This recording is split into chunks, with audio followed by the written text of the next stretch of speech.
Hai Sobat Bersinar, selamat datang di podcast Bersinar BNNP Kalimantan Selatan episode yang kedua. Hari ini saya Nurul, penyuluh narkoba ahli pertama BNNP Kalimantan Selatan, menghadirkan seorang narasumber, seorang psikolog dari Pusat Pembelajaran Keluarga Bauntung Batuah Banjarmasin ya, di bawah Dinas Pemberdayaan Perempuan dan Perlindungan Anak Kota Banjarmasin, Mbak Rohana MPSI Psikolog. Selamat datang Mbak Rohana. Oke, makasih. Nah, saat ini BNNP Kalimantan Selatan bekerja sama dengan Puspaga Banjarmasin menjalin kerjasama di program ketahanan keluarga anti narkoba. Nah, kegiatan ini sudah berlangsung selama 4 tahun terakhir ya Mbak Hana ya. Iya, betul Sejak sekali. tahun 2021 kita bekerja sama. Nah, kebetulan hari ini adalah hari terakhir kita pertemuan di tahun 2024 ini, di Iya. sesi keempat gitu. Nah, jadi kita pengen sharing aja nih gitu ke masyarakat, seperti apa sih gambaran kegiatan ketahanan keluarga ini, supaya setidaknya masyarakat yang mungkin belum memiliki kesempatan untuk gabung di program kita itu punya gambaran lah sedikit gitu ya Mbak Hana ya. Oke, mungkin kita langsung aja ya Mbak. Ini bincang-bincang singkat aja sih Mbak Hana ya. Nah, Mbak. Mbak Hana, ini kan udah menjadi narasumber kita sejak tahun 2021 ya. Betul sekali. Selama 4 tahun sudah. Nah, menurut Mbak Hana nih, gimana sih tanggapan Mbak Hana terkait program BNN ini? Apakah oke gitu kan? Apakah perlu banyak evaluasi atau seperti apa Mbak?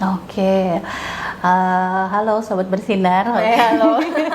Jadi sebenarnya ini kesempatan yang sangat besar dan sangat bagus sekali yang dari BNN.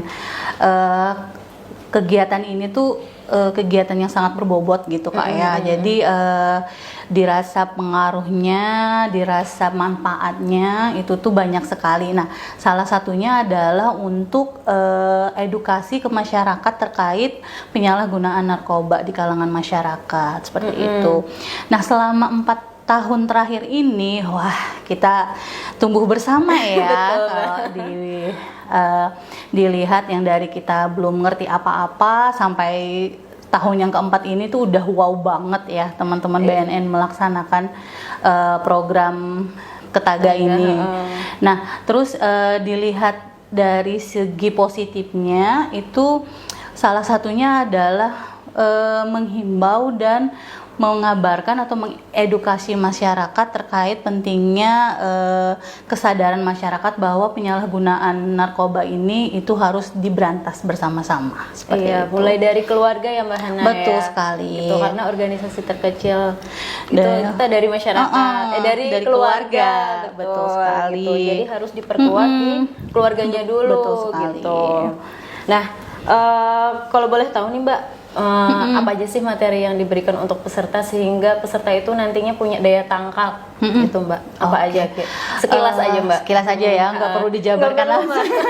Panjang. Dari awalnya itu dulu kita tuh mengenal yang namanya perubahan pada remaja, Kak Nurul ya. Jadi orang tua itu khususnya harus mengetahui mereka kalau menghadapi anak-anak yang memiliki perubahan yang dari awalnya masih anak-anak tiba-tiba sekarang udah remaja. Nah, itu mereka pun juga harus mengenal.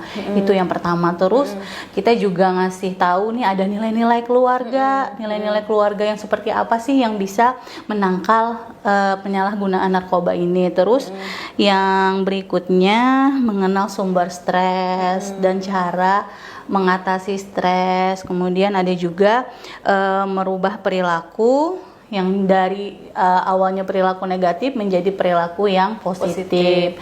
Dan yang terakhir ini hari ini kita nanti akan belajar mengenai memahami tekanan teman sebaya dan pengaruhnya dalam keluarga seperti apa. Jadi beragam sekali kan Kak Nurul ya, dan keren banget gitu ya. Apalagi sudah sampai tahun keempat ini rasanya itu sangat memberikan dampak yang positif sekali gitu bagi masyarakat khususnya di wilayah Kalimantan Selatan. Semoga bisa berlanjut aja sih Mbak. Amin. Nah, kalau menurut Mbak Hana cukup efektif nggak sih kegiatan ketahanan keluarga ini untuk bisa itu tadi tujuan utamanya untuk menangkal dari menangkal narkoba dari keluarga gitu. Ya. Dari segi keluarga.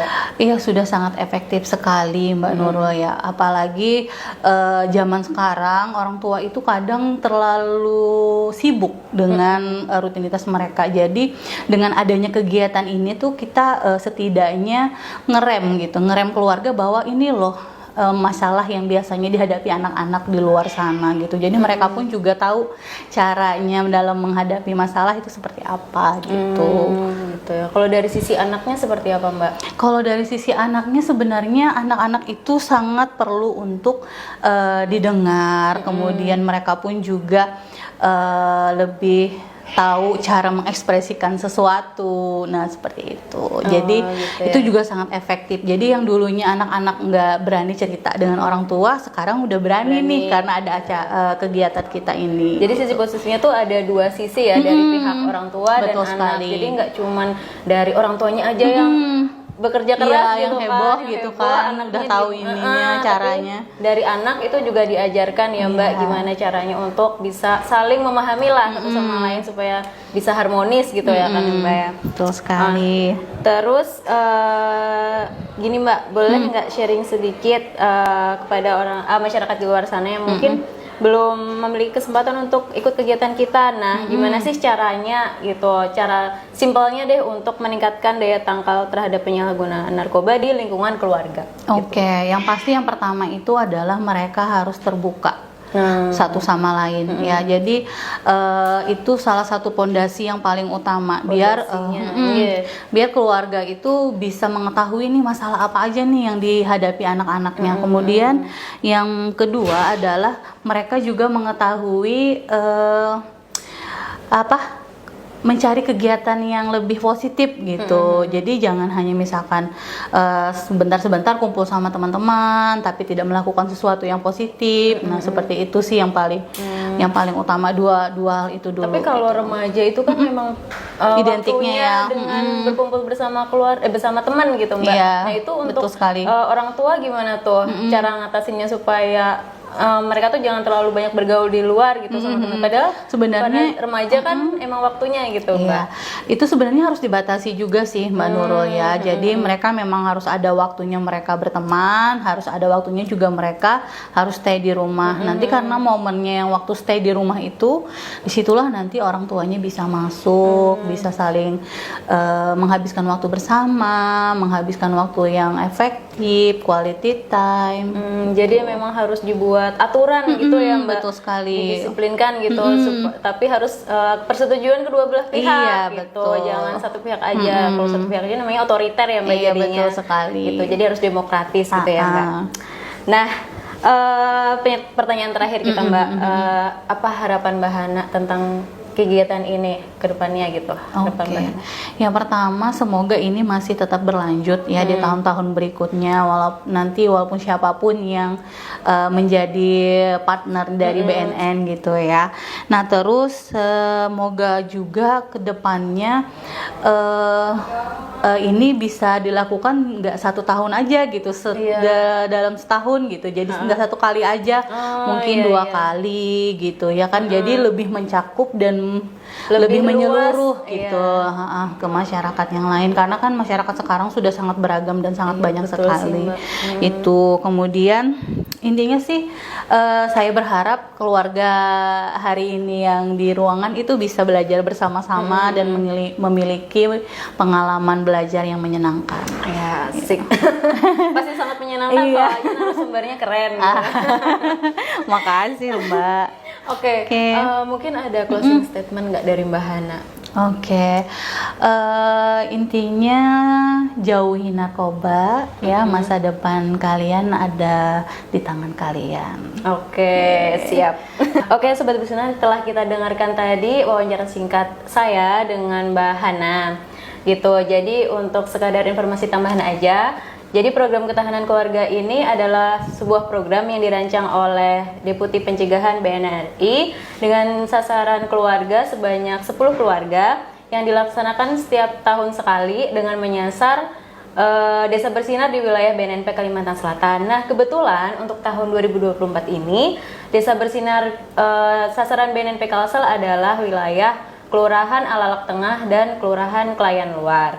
Nah, harapan kita semua semoga kegiatan program ini bisa berlangsung secara terus-menerus dan juga bisa menyasar wilayah-wilayah lainnya yang belum tersentuh gitu ya Mbak.